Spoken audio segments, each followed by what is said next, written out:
Assalamualaikum warahmatullahi wabarakatuh. Pada kesempatan kali ini kita akan membahas mengenai manajemen stres kerja pada pekerja perkebunan dan pesisir. Apa itu stres kerja di sektor perkebunan dan pesisir? Sektor perkebunan dan pesisir merupakan tulang punggung ekonomi Indonesia yang melibatkan jutaan pekerja. Namun, pada kondisi kerja di kedua sektor ini memiliki tantangan unik yang dapat memicu stres kerja yang signifikan. Bekerja di perkebunan menghadapi paparan panas yang ekstrim, beban kerja fisik yang berat, dan tuntutan produktivitas yang tinggi. Di samping hal tersebut, pekerja tersebut berhadapan langsung dengan cuaca yang tidak menentu, risiko keselamatan yang tinggi, dan ketidakpastian hasil dari tangkapan. Memahami dinamika stres kerja di kedua sektor ini menjadi krusial untuk merancang intervensi yang efektif dan untuk meningkatkan kesejahteraan pekerja. Apa itu stres kerja? Stres kerja adalah respon fisik dan psikologis yang timbul ketika terjadi ketidakseimbangan antara tuntutan pekerjaan dengan kemampuan, sumber daya, ataupun kebutuhan kerja. Kondisi ini bukan sekadar perasaan tertekan sesaat, melainkan reaksi kompleks yang melibatkan sistem hormonal saraf dan perilaku individu. Ketika seseorang mengalami stres kerja, tubuh melepaskan hormon kortisol dan adrenalin yang memicu berbagai perubahan fisiologis. Pada jangka pendek, respons ini membantu individu menghadapi tantangan. Namun, paparan stres berkepanjangan dapat menyebabkan kerusakan kesehatan yang serius. Adapun dampak utama stres kerja meliputi penurunan produktivitas dan kualitas kerja, gangguan kesehatan mental seperti kecemasan dan depresi, masalah kesehatan fisik termasuk penyakit kardiovaskular, dan peningkatan absensi serta turnover karyawan.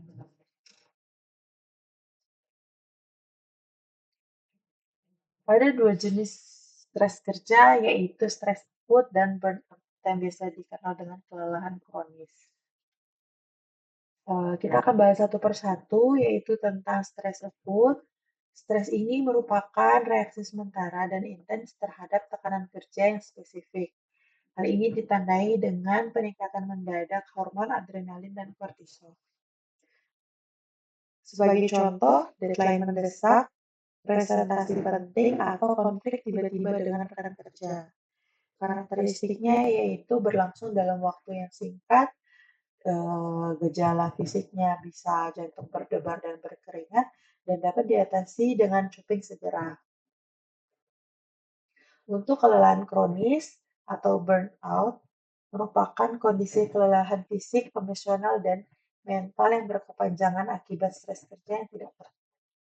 Gejala utamanya yaitu kehilangan motivasi dan energi secara total, sikap sinis terhadap pekerjaan, penurunan prestasi kerja yang sangat drastis, dan perasaan tidak berdaya dan putus asa. Risiko tingginya yaitu bekerja dengan beban berlebih dan dukungan sosial yang rendah. Kedua jenis stres ini memerlukan pendekatan penanganan yang berbeda. Stres akut dapat diatasi dengan teknik manajemen waktu dan relaksasi, sementara burnout membutuhkan intervensi komprehensif termasuk restrukturisasi beban kerja dan dukungan profesional.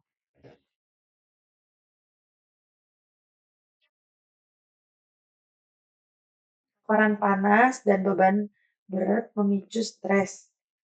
Pekerja perkebunan menghadapi kondisi kerja ekstrim dengan suhu yang tinggi, kelembapan, dan beban fisik yang menuntut. Kombinasi faktor ini menciptakan risiko stres panas dan kelelahan yang dapat mengancam kesehatan dan keselamatan kerja. Apa saja sih faktor penyebab stres kerja pada pekerja perkebunan dan pesisir? Adapun stres kerja di sektor perkebunan dan pesisir dipicu oleh kombinasi kompleks faktor lingkungan, organisasi, dan sosial. Memahami faktor-faktor ini secara mendalam sangat penting untuk merancang strategi intervensi yang tepat sasaran. Penelitian menunjukkan bahwa pekerja di kedua sektor ini menghadapi tantangan unik yang berbeda dari pekerja di sektor formal lainnya. Kondisi kerja yang keras, ketidakpastian ekonomi, dan akses terbatas terhadap fasilitas kesehatan menjadi karakteristik umum yang memperburuk tingkat stres. Untuk faktor lingkungan kerja, terdapat paparan panas berlebih, beban kerja fisik yang berat, dan fasilitas kerja yang tidak memadai. Nah, untuk paparan panas berlebih, nelayan dan pekerja perkebunan bekerja di bawah terik matahari dengan suhu mencapai 35 sampai dengan 40 derajat Celcius. Paparan panas ekstrim ini meningkatkan risiko stres panas atau heat stress yang dapat menyebabkan dehidrasi, kelelahan ekstrim, hingga heat stroke. Berdasarkan penelitian UNER pada tahun 2023, menemukan bahwa nelayan tradisional di Jawa Timur mengalami peningkatan suhu tubuh inti hingga level berbahaya selama operasi penangkapan ikan. Dampaknya apa? Yaitu penurunan konsentrasi risiko kecelakaan kerja meningkat dan penyakit terkait panas. Untuk beban kerja fisik yang berat sendiri, pekerjaan di perkebunan melibatkan aktivitas fisik intensif, seperti mengangkat tandan buah sawit sebanyak kurang lebih 10 hingga 30 kilogram, membersihkan lahan, dan berjalan jauh di area perkebunan yang luas. Hasil penelitian juga mencatat bahwa beban kerja yang tidak proporsional dengan kapasitas fisik pekerja menjadi sumber stres utama di PT Perkebunan Nusantara 4. Konsekuensinya yaitu kelelahan kronis, cedera muskuloskeletal, dan penurunan produktivitas. Untuk fasilitas kerja yang tidak memadai, banyak lokasi perkebunan dan pelabuhan perikanan memiliki fasilitas yang minim. Tidak ada tempat istirahat yang teduh dan nyaman, akses air minum terbatas, sanitasi dan toilet tidak layak, serta alat pelindung diri yang tidak tersedia atau tidak sesuai standar. Kondisi ini memperparah stres fisik dan psikologis pekerja.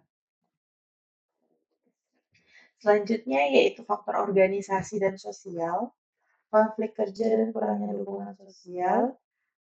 Berdasarkan hasil penelitian pada tahun 2025 oleh Fitria dan lain-lain di PT Usaha Sawit Mandiri mengungkapkan bahwa konflik kerja merupakan prediktor signifikan stres kerja. Konflik dapat berupa ketegangan antar pekerja karena persaingan target, komunikasi buruk dengan supervisor, ketidakadilan dalam pembagian kerja atau upah, dan diskriminasi atau perlakuan yang tidak adil. Dukungan dari Dukungan sosial dari rekan kerja dan atasan terbukti menjadi faktor protektif yang mengurangi dampak negatif stres. Namun, di banyak lokasi perkebunan dan pesisir, budaya kerja individualistis dan kompetitif menghambat pembentukan sistem dukungan sosial yang kuat.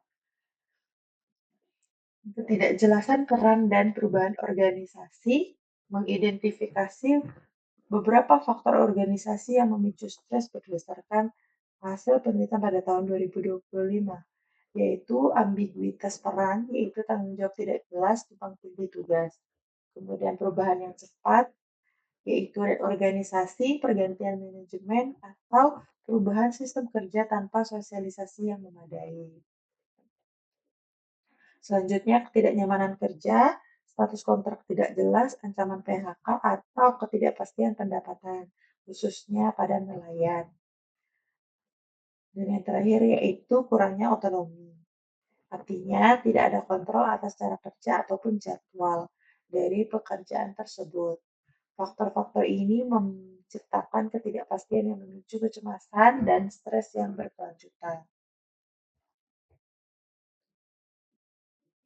Salah satu studi kasus pada PT Usaha Sawit Mandiri, Masaman Barat, memberikan wawasan mendalam tentang dinamika stres kerja di perkebunan kelapa sawit. Temuan utamanya apa? Temuannya yaitu konflik kerja berpengaruh signifikan positif terhadap lingkungan kerja yang tidak kondusif. Semakin tinggi konflik, semakin buruk persepsi pekerja terhadap lingkungan kerja mereka. Kemudian yang kedua yaitu peran mediasi stres. Stres kerja berfungsi sebagai variabel mediasi antara konflik kerja dan kepuasan kerja. Namun, efek mediasi ini bersifat tidak langsung dan tidak signifikan secara statistik.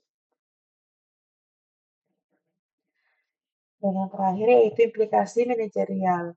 Penelitian ini menyarankan bahwa manajemen perlu fokus pada yang pertama, pencegahan dan resolusi konflik kerja.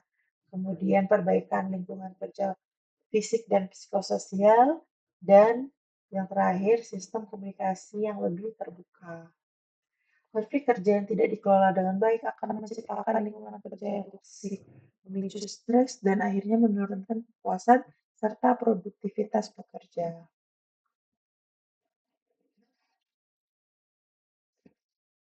Apa saja dampak stres kerja pada kesehatan dan kinerja?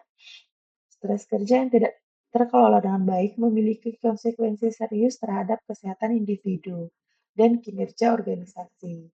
Dampaknya tidak hanya dirasakan dalam jangka pendek, tetapi juga dapat menyebabkan masalah kesehatan kronis yang mempengaruhi kualitas hidup jangka panjang. Penelitian epidemiologi menunjukkan bahwa stres kerja kronis meningkatkan risiko berbagai penyakit tidak menular seperti hipertensi, diabetes, dan penyakit jantung koroner.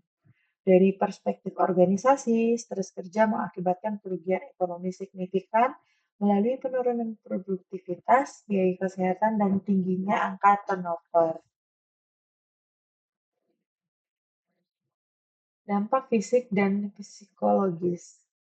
Yang pertama yaitu dampak pada kardiovaskular. Tekanan darah tinggi adalah dampak fisik paling umum dari stres kerja kronis. Peningkatan hormon kortisol menyebabkan vasokonstriksi dan retensi sodium yang meningkatkan tekanan darah. Studi menunjukkan pekerja dengan stres tinggi memiliki risiko 1,5 sampai 2 kali lebih besar mengalami hipertensi dibanding pekerja dengan stres rendah. Kemudian gangguan tidur. Stres kerja mengganggu ritme sirkadian dan produksi melatonin sehingga menyebabkan insomnia dan kualitas tidur yang buruk. Dampak lanjutannya yaitu kelelahan kronis, penurunan konsentrasi, dan peningkatan risiko kecelakaan kerja. Studi mencatat gangguan tidur sebagai salah satu indikator awal burnout. Selanjutnya yaitu sakit kepala dan nyeri, ketegangan otot akibat stres menyebabkan tension headache, dan nyeri muskuloskeletal terutama di area leher, bahu, dan punggung. Pekerja perkebunan yang melakukan pekerjaan fisik berat mengalami kombinasi stres fisik dan psikologis yang memperparah kondisi ini. Selanjutnya yaitu gangguan mental. Stres kronis meningkatkan risiko depresi dan kecemasan. Salah satu penelitian menemukan korelasi kuat antara stres kerja dengan gejala depresi pada pekerja sektor informal. Adapun gejalanya meliputi kehilangan minat, perubahan nafsu makan, sulit konsentrasi, dan pikiran negatif persisten. Dampak pada kinerja organisasi yaitu produktivitas menurun, efisiensi meningkat, dan turnover yang tinggi. Stres panas dan kelelahan fisik di pekerja pesisir. Nelayan dan pekerja pesisir menghadapi kombinasi unik dari paparan panas yang ekstrim, kelembapan tinggi, dan beban kerja fisik intens yang menciptakan risiko stres panas dan kelelahan yang mengancam jiwa. Kondisi ini memerlukan perhatian khusus dalam strategi manajemen kesehatan kerja. Strategi manajemen stres kerja yang efektif memerlukan pendekatan holistik yang melibatkan individu, organisasi, dan sistem sosial. Tidak ada solusi tunggal yang cocok untuk semua situasi. Strategi harus disesuaikan dengan konteks spesifik, jenis pekerjaan, dan karakteristik pekerja. Penelitian terkini menunjukkan bahwa Kombinasi intervensi tingkat individu seperti teknik chopping dan manajemen waktu dengan intervensi tingkat organisasi seperti redesain pekerjaan dan peningkatan dukungan sosial menghasilkan efektivitas terbaik dalam mengurangi stres kerja dan meningkatkan kesejahteraan pekerja. 7 cara efektif mengatasi stres kerja yaitu kenali penyebab utama stres, yang mana langkah pertama adalah melakukan self-assessment untuk mengidentifikasi sumber stres spesifik. Apakah beban kerja, konflik interpersonal, atau ketidakjelasan peran. Gunakan jurnal kerja untuk mencatat situasi memicu stres dan respon Anda terhadapnya. Pola yang teridentifikasi membantu merancang strategi coping yang tepat. Kemudian yang kedua, mengatur prioritas dan waktu kerja. Terapkan prinsip manajemen waktu seperti teknik Eisenhower,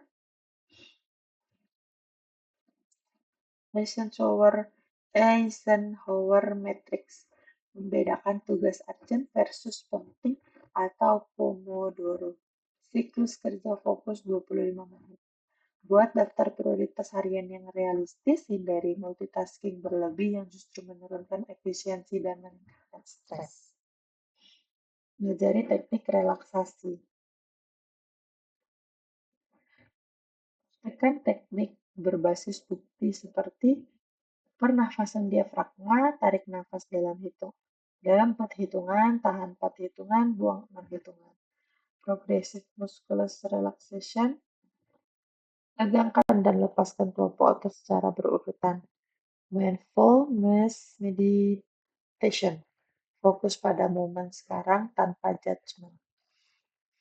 Yang keempat, lakukan aktivitas fisik rutin, yaitu olahraga teratur minimal 30 menit, 3 sampai dengan 5 kali per minggu, meningkatkan produksi endorfin, hormon yang meningkatkan mood dan mengurangi persepsi stres.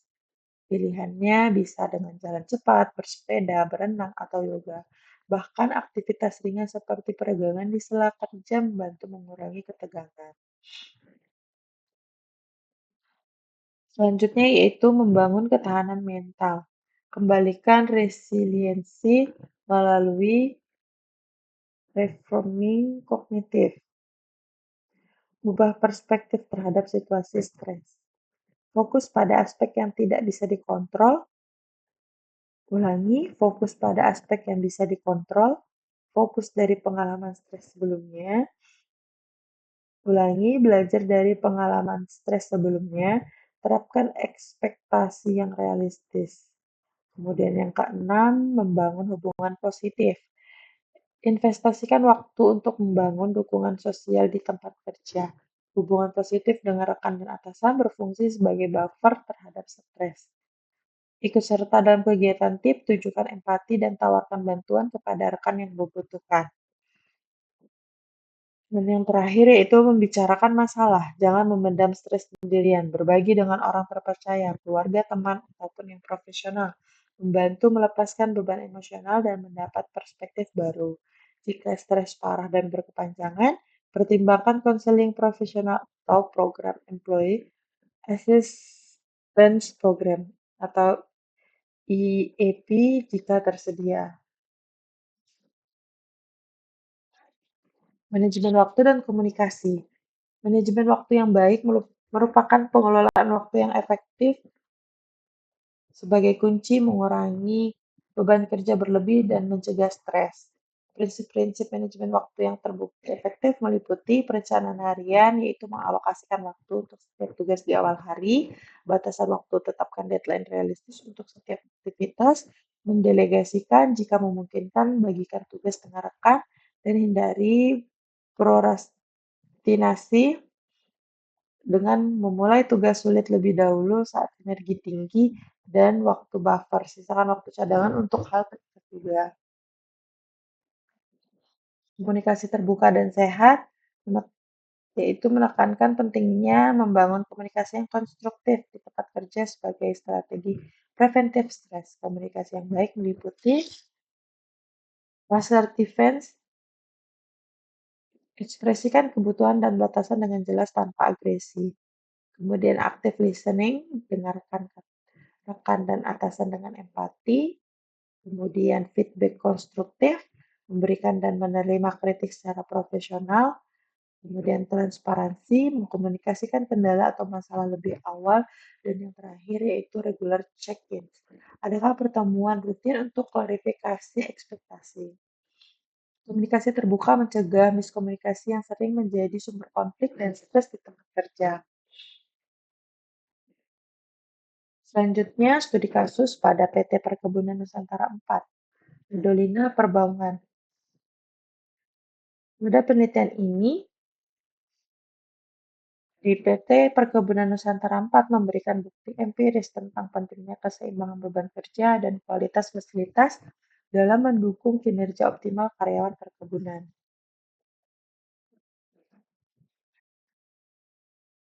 Yang pertama, metodologi.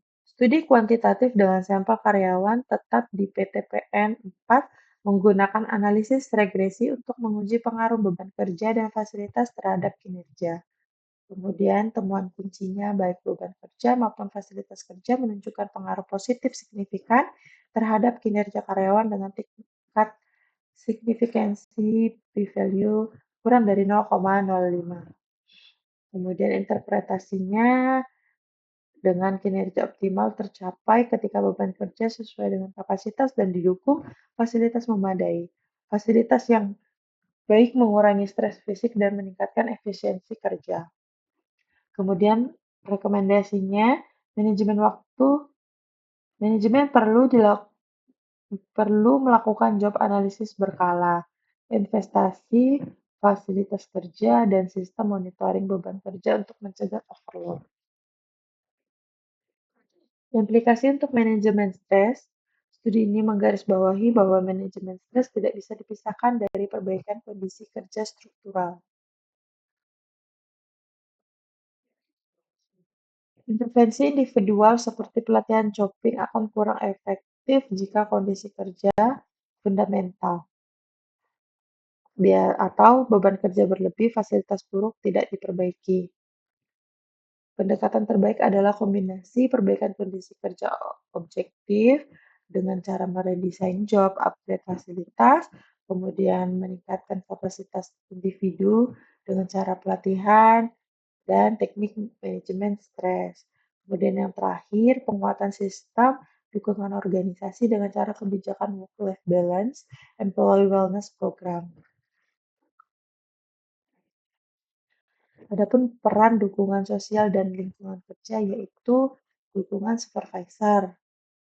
Atasan yang sportif memberikan feedback konstruktif dan peduli kesejahteraan bawahan. Kemudian kenyamanan fisik, fasilitas istirahat, suhu kerja yang nyaman, dan ergonomi yang baik. Kemudian keamanan kerja, yaitu lingkungan kerja fisik yang aman, APD atau alat pelindung diri yang memadai, dan prosedur keselamatan jelas. Dukungan rekan kerja merupakan kohesi tim, saling membantu dalam tugas dan dukungan emosional antar kolega. Dari dukungan keluarga sendiri terhadap tuntutan pekerjaan dan dukungan work-life balance. Dan pada kebijakan organisasi, program wellness, kebijakan cuti, dan fleksibilitas kerja yang mendukung kesejahteraan. Ada penelitian yang dilakukan oleh Fitria dan rekan-rekannya pada tahun 2025 menemukan bahwa dukungan sosial berfungsi sebagai moderator yang mengurangi dampak negatif stres kerja terhadap kepuasan kerja. Pekerja dengan dukungan sosial tinggi lebih resilient,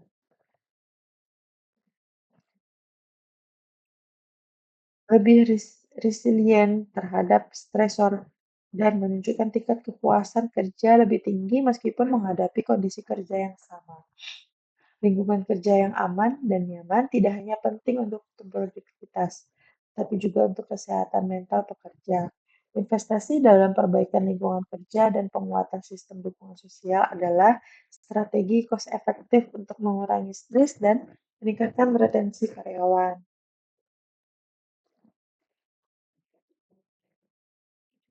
Adapun teknik relaksasi dan olahraga, salah satunya yaitu olahraga teratur untuk memitigasi stres.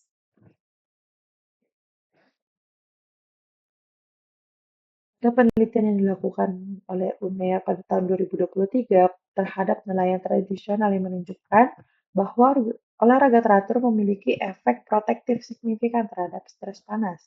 Nelayan yang rutin berolahraga memiliki kapasitas kardiovaskular lebih baik, toleransi panas lebih tinggi, pemulihan suhu tubuh lebih cepat pasca bekerja, dan tingkat kelelahan lebih rendah. Rekomendasinya yaitu minimal 30 menit aktivitas aerobik sedang, jalan cepat ataupun bersepeda selama 3 sampai dengan 5 hari, 5 kali per minggu untuk pekerja dengan aktivitas fisik tinggi. Olahraga ringan seperti stretching dan yoga lebih sesuai. Kemudian teknik relaksasi berbasis bukti yaitu pernafasan diafragma, progressive muscle relaxation, meditasi mindfulness, kemudian terapi musik.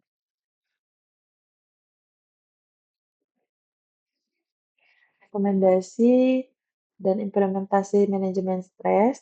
Implementasi program manajemen stres yang komprehensif memerlukan komitmen dari semua level organisasi dan partisipasi aktif pekerja.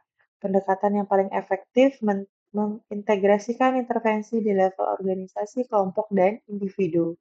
Rekomendasi berikut disusun berdasarkan best practice dari literatur ilmiah dan studi kasus di Indonesia, dengan fokus khusus pada konteks perkebunan dan pesisir yang memiliki tantangan unik.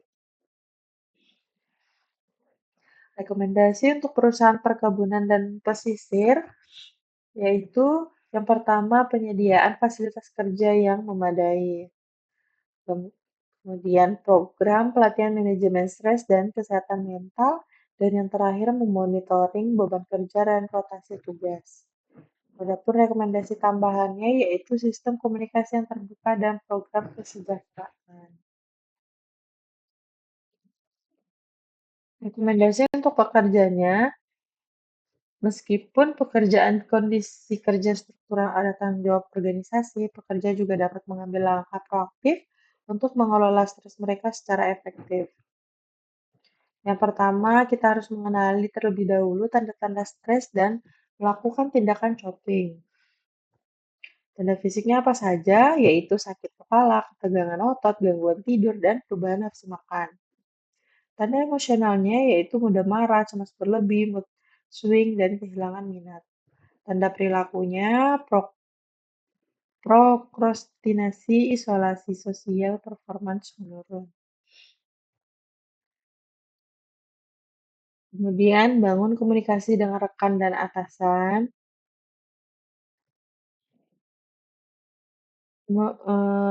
Ekspresikan kebutuhan. Jika beban kerja berlebih, komunikasikan dengan atasan secara profesional. Mohon bantuan, jangan ragu meminta dukungan rekan saat kesulitan, memberikan feedback, sampaikan kondisi kerja yang problematis secara konstruktif, dan membangun network. Investasikan waktu untuk membangun relasi positif di tempat kerja. Ingat, meminta bantuan adalah tanda kekuatan, bukan kelemahan. Jaga pola hidup sehat, tidur, nutrisi, dan olahraga. Tidur cukup 7 sampai dengan 8 jam per malam, kemudian nutrisi yang seimbang, dan olahraga yang rutin selama 30 menit dalam 1 minggu dapat dilakukan 3 sampai dengan 5 kali. Work-life balance.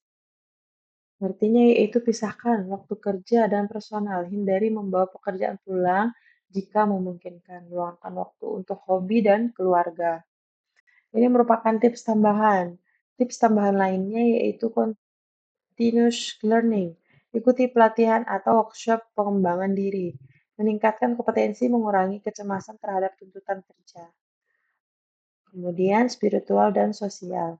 Aktivitas spiritual, lakukan doa, meditasi, dan sosial komunikasi volunteer meningkatkan sense of purpose and dukungan sosial.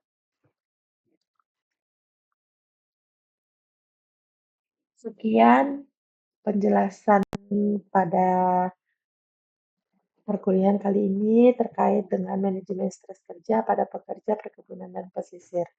Terima kasih. Wassalamualaikum warahmatullahi wabarakatuh.